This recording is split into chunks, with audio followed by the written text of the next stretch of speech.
want people to look at me and think that's a girl who's made a difference. Not just with her name, but with the will to make it matter. Tina Kraus, CBS News, London. Making a worldwide difference, Yes, right? That's a special definitely. girl. Thanks so much for watching CBS LA at 4. CBS LA at 5 starts right now. CBS LA at 5 starts with breaking news. That breaking news in South LA, where a violent crash has left one person dead and 2 others critically injured.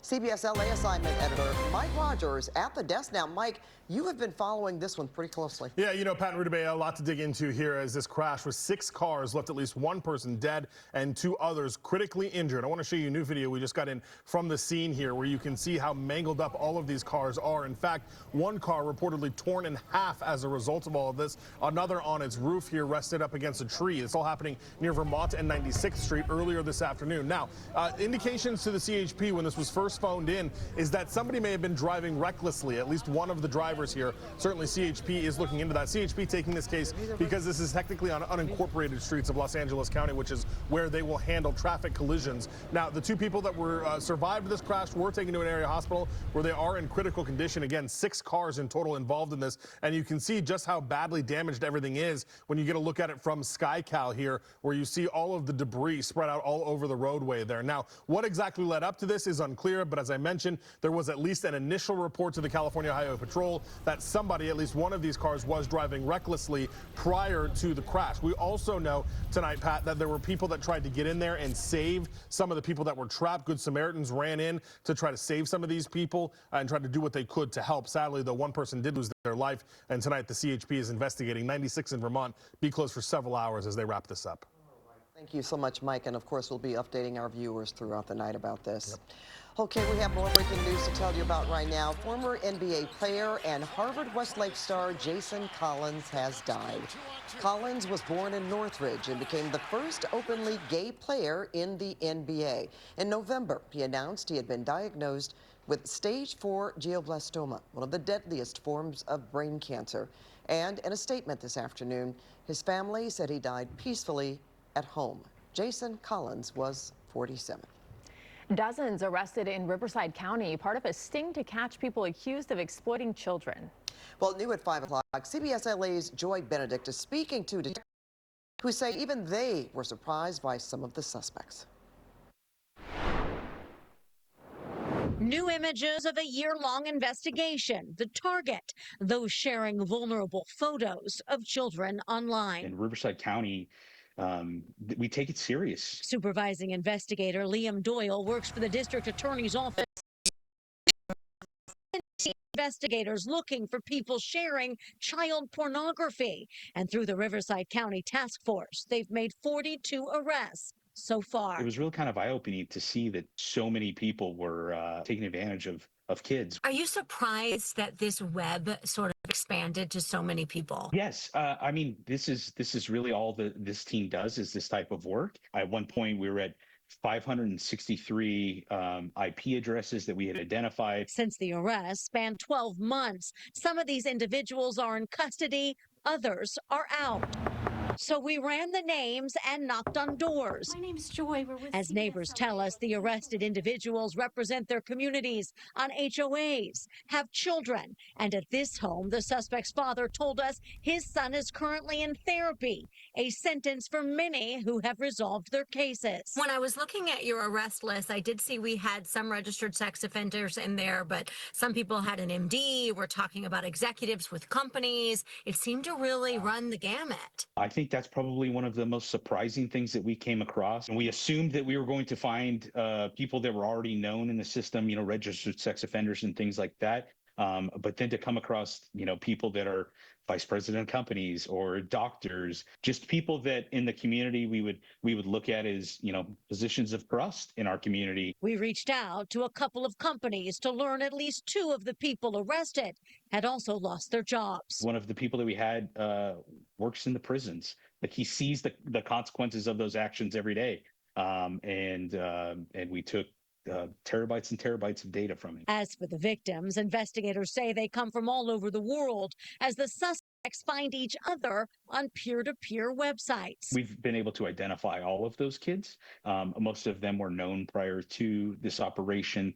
It's just their abuse images are still unfortunately floating around out there and being shared. And although this is a big step in stopping the exploitation of children, Doyle says they can't take all the photos down. So they're trying to stop the sharing and hopefully put an end to the victimization of children. Joy Benedict, CBS LA. An update now on the murder investigation of 14-year-old Celeste Rivas Hernandez. Today, a judge set June 29th as the start date of a multi-day hearing to determine if there's enough evidence to require singer David Burke to stand trial. The judge agreed to the defense's request to postpone the hearing, which had been scheduled to start May 26th. 21-year-old Burke is charged with killing Hernandez last year. Her decomposed and dismembered remains were found in the trunk of his Tesla at a Hollywood tow yard. Burke has pleaded not guilty to the charges. Well, we have reported on a rash of burglaries across L.A. for months now. The LAPD boosting patrols in the San Fernando Valley, trying to stop them. The department now saying it's made more than 100 arrests in the last month. CBS LA's Jeff Nguyen is live in Studio City. And Jeff, you spoke with a man there who feels not enough is being done. Ruta Bay and Pat, that man lives in this part of the San Fernando Valley where the LAPD is surging resources to combat burglaries. But a number of people we have spoken to say they have not seen the full impact of that strategy. I've been sleeping differently. Steve Calabro says there's a lot more keeping him up at night after snapping pictures of a group of masked men running out of his neighbor's home during a burglary last Friday. One of the suspects hit him with bear spray and unleashed a stream of chemicals as the crew drove off in a white Kia. This is video of the suspects inside the Studio City home. And businesses along Melrose Avenue have seen a rash of break-ins as well. But the LAPD says for the week ending May 9th, burglaries continue to trend down citywide, with an overall reduction of 31% year to date. Residential burglaries are down 32% and non-residential burglaries declined 30%. Reflecting the effectiveness of our proactive enforcement and prevention strategies. Last week, the LAPD announced the arrest of the suspect in a handful of break-ins along Melrose, but the owner of Lala's Argentine Grill told us at the time that was cold comfort. We're not doing anything at all to prevent it or to protect the people here. If you are a victim of a burglary, the 30% reduction does not quite resonate. LA Deputy Chief Gerald Woodyard says last month alone, more than 100 arrests were made related to residential and commercial burglaries. One suspect is tied to a South American organized crime ring that's linked to over 25 residential burglaries, including 14 in the Valley. Another suspect is linked to 30 burglaries citywide.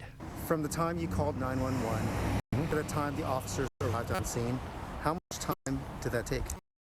57 minutes. Steve Calabro says after two patrol officers answered his call, he and his neighbors found a black glove in a yard they suspect belonging to one of the suspects. Since the officers took down your report, has there been any follow-up? Zero. I haven't heard from LAPD at all. In fact, we found a rubber glove an hour after the incident happened, and I contacted them and said, do you want it? And they said, no, we're okay. Deputy Chief Woodyard says while the LAPD is surging resources in certain areas, he cannot share strategy details such as how long extra officers will be in place. We're live in Studio City. Jeff Nguyen, CBS LA. Jeff, thank you. Next week, the Arcadia City Council is expected to decide how to move forward after the now former mayor was charged by federal prosecutors and suddenly resigned. The City Council has a meeting a week from today, and remaining council members plan to discuss how to fill Eileen Wang's vacancy. She was accused of acting as an illegal agent for China and yesterday reached a plea deal with prosecutors. Her former colleagues were shocked. We are all stunned, we're sad, and in some ways confused. And our job right now, I believe, as a city council, my job in particular, is to move our city forward. The federal investigation is continuing, but the city says an internal review shows no city finances, staff, or decisions were impacted. New details about an Aliso Viejo mother accused in a deadly motorcycle crash involving her son. These are photographs from the courtroom where Tommy Jo Mayer appeared this morning. A judge moved her arraignment to next month. Investigators say her 14-year-old son was performing wheelies last month when he hit 81-year-old substitute teacher and Vietnam veteran Ashman.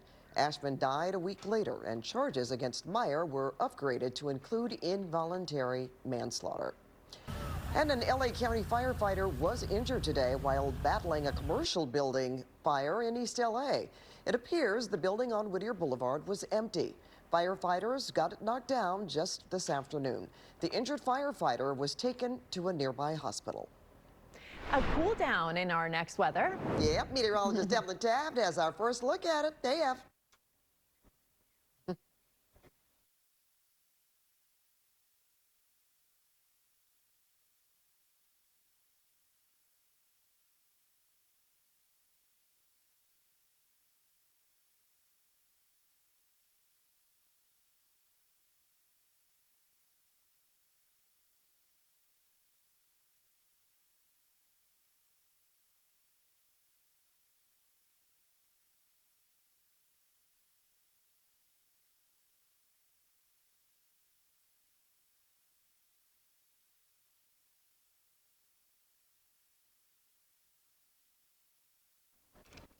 Thank you, Ev. We're 30 days out from the FIFA World Cup kicking off in Mexico City. And on June 12th, SoFi Stadium will host the first match involving the U.S. national team. New turf will be laid out tomorrow. SoFi will be dubbed Los